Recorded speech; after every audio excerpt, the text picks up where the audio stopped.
घर के मंदिर में जलने वाले दीपक और बजने वाली घंटी को रोज धोने और साफ करने वालों, मेरी बात को अत्यंत गौर से सुन लो, वरना हंसता खेलता पूरा घर बर्बाद हो सकता है। दोस्तों, जीवन में चाहे कितनी भी विकट मुश्किलें क्यों ना आ जाएं, एक बात कभी मत भूलिएगा, पूजा मंदिर में रखी घंटी, देवी देवताओं की मूर्तियां और जलते हुए दीपक के साथ हम अनजाने में कुछ ऐसी गलतियां कर बैठते हैं जिनके कारण अगर दोष लग जाए तो किस्मत का पहिया उल्टा घूमने लगता है। जीवन में ऐसा दुर्भाग्य छा जाता है कि इंसान के लिए संभलना भी नामुमकिन हो जाता है। घर में बरकत पूरी तरह रुक जाती है, खुशियां सूख जाती हैं और गरीबी आपके घर की दहलीज पर ऐसे कदम जमा लेती है कि चाहकर भी पीछे नहीं हटती।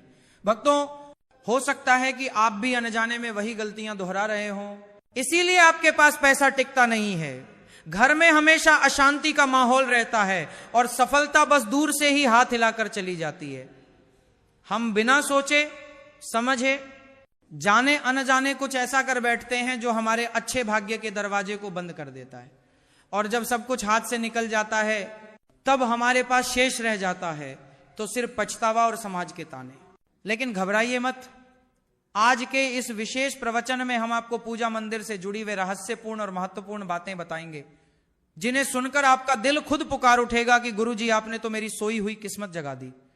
तो भक्तों, इस प्रवचन को अंत तक बहुत ध्यान से सुनना, क्योंकि यह केवल साधारण जानकारी नहीं है, बल्कि यह आपकी जिंदगी को सकारात्मक रूप से बदलने की कुंजी है।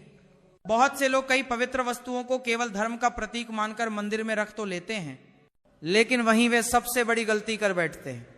आज हम विस्तार पूर्वक जानेंगे कि पूजा मंदिर में कौन सी चीजें रखना शुभ है और कौन सी अशुभ, दीपक जलाने का सही समय क्या है और इसे जलाते समय कौन सा मंत्र बोलना चाहिए, घंटी कब बजानी चाहिए, सुबह बजानी है या शाम को, और कितनी बार बजानी चाहिए, शंख कब और कैसे बजाना चाहिए, और बजाते समय किस मंत्र का जाप करना आवश्यक है, क्या दीपक को रोज धोना चाहिए या नहीं, मंदिर में भगवान की कितनी मूर्तियां रखनी चाहिए और क्यों। ये 7-8 बातें सुनने में छोटी लग सकती हैं, लेकिन इनका असर आपकी किस्मत पर सीधा और गहरा पड़ता है। अभी परसों की ही कथा में एक भक्त ने हमसे व्यथित होकर पूछा था, गुरुजी, मैं रोज नियम से पूजा करता हूं लेकिन मुझे फल क्यों नहीं मिलता, उल्टा मेरा नुकसान ही हो जाता है। इस प्रवचन में हम इसी रहस्य को बहुत नजदीक से जानेंगे। पूजा हमारे जीवन का एक अभिन्न और पवित्र हिस्सा है। हर कोई अपनी श्रद्धा अनुसार किसी न किसी देवी देवता की आराधना करता है। कोई मां दुर्गा के चरणों में अपना शीश झुकाता है तो कोई भगवान विष्णु के नाम का स्मरण करता है, और हां, उनकी पूजा का फल भी अवश्य मिलता है।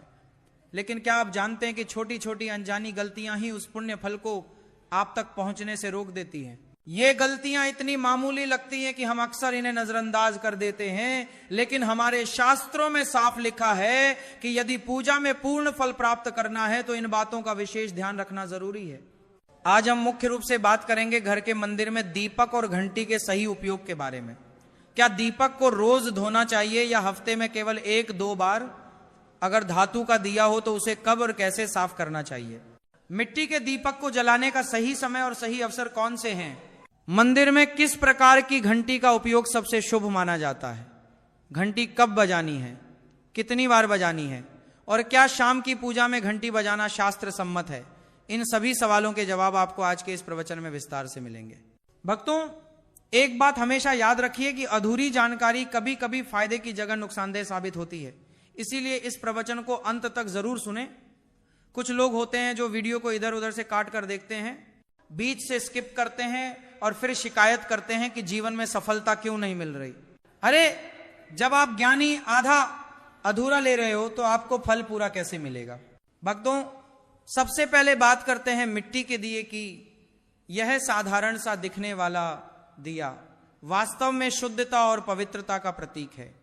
दिवाली हो, कोई धार्मिक पर्व हो या फिर कोई बड़ा अनुष्ठान, मिट्टी का दिया जलाने का अपना ही एक विशेष महत्व है। घर के मंदिर में या दरवाजे के पास जब इसे प्रज्वलित किया जाता है तो ऐसा प्रतीत होता है मानो लक्ष्मी माता स्वयं आपके आंगन में प्रवेश कर रही हो। लेकिन भक्तों, यहां ध्यान दीजिए, जब यह दिया मंदिर में रखा जाता है तो इसके नियम बदल जाते हैं। मिट्टी का दिया एक बार जलाने के बाद दोबारा मंदिर में उपयोग नहीं करना चाहिए। हर बार पूजा के लिए नया मिट्टी का दिया ही उपयोग करना शुभ माना गया है। ऐसा करने से वास्तु दोष घर से दूर रहता है और घर में बरकत बनी रहती है। अब आगे इस प्रवचन में हम जानेंगे मंदिर की घंटी से जुड़े हुए रहस्य, जो शायद आपको पहले कभी नहीं बताए गए। लेकिन उससे पहले आते हैं धातु के दियों पर। आपने अक्सर देखा होगा कि लोग पीतल या तांबे के दिए इस्तेमाल करते हैं। ये न केवल दिखने में सुंदर होते हैं बल्कि इनका धार्मिक महत्व भी अत्यंत गहरा है। लेकिन भक्तों, इन्हें सिर्फ जलाना ही काफी नहीं है, इनकी शुद्धि भी उतनी ही जरूरी है। इन्हें रोज धोकर और हो सके तो खासकर गंगाजल से साफ करना चाहिए। गंगाजल से धोने पर दिया पवित्र हो जाता है और घर में सकारात्मक ऊर्जा चारों ओर फैल जाती है। अगर आप हफ्ते में केवल 1-2 बार इन्हें साफ करते हैं तो ये पूरी तरह से शुद्ध नहीं हो पाते और जली हुई बत्ती की कालिख नकारात्मकता लाती है।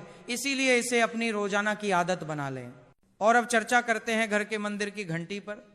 पीतल की घंटी की ध्वनि ऐसी होती है जो वातावरण की नकारात्मक ऊर्जा को तुरंत दूर कर देती है और सकारात्मकता का प्रवाह बढ़ा देती है।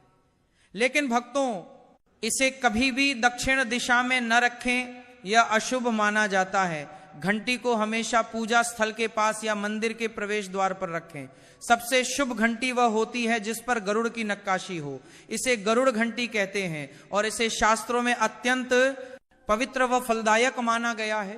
अब सवाल आता है कि घंटी कितनी बार बजानी चाहिए? भगवान को भोग लगाते समय घंटी को 5 बार बजाएं।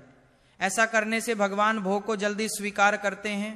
पूजा के दौरान घंटी को बहुत जोर जोर से या लगातार नहीं बजाना चाहिए। सिर्फ 3 बार बजाना ही उचित और मर्यादित है।